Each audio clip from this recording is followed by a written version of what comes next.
Assalamualaikum warahmatullahi wabarakatuh.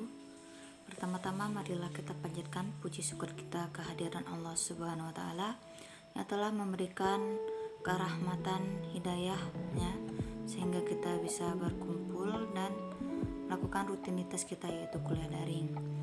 Adapun topik yang akan saya bahas yaitu metode hukum Islam. Objek dan subjek hukum Islam. Hukum dalam konsep ilmu usul fikih dibagi dua, yaitu hukum taklifi dan hukum wadhi.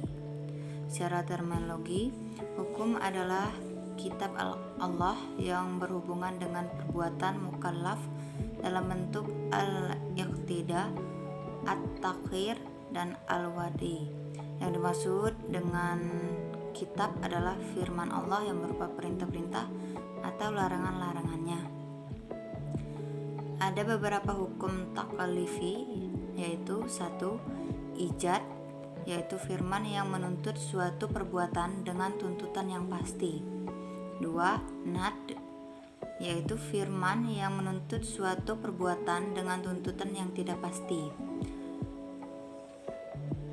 Menurut ulama Hanafiyah, hukum taklif dibagi menjadi 7, yaitu fardu, wajib, tahrim, kerafah tanzih, nad, dan ibahah.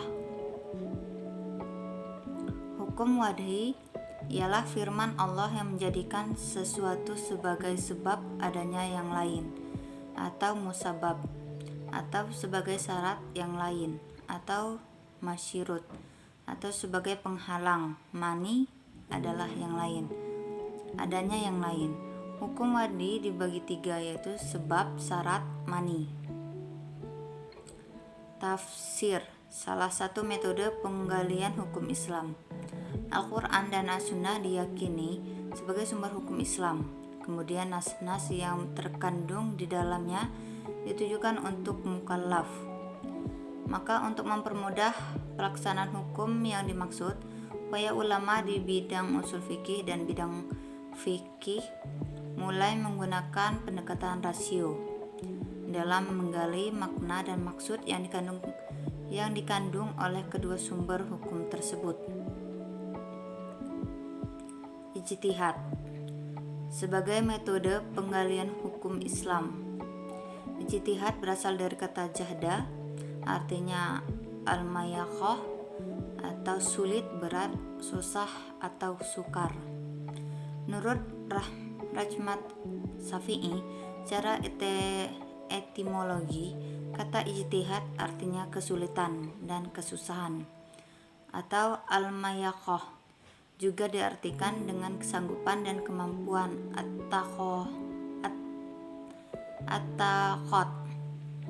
Kata juhda yang selanjutnya menjadi ijtihad diartikan sebagai pekerjaan yang dilakukan dengan sungguh-sungguh dan mengerahkan semua tenaga. Ijtihad ialah usaha maksimal untuk mendapatkan sesuatu. Jika sungguh-sungguh tidak dapat disebut ijtihad, melainkan takfir, berpikir biasa dan sederhana. Demikian itu yang dapat saya sampaikan.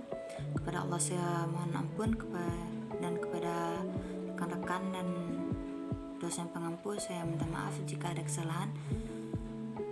Saya akhiri, wassalamualaikum warahmatullahi wabarakatuh.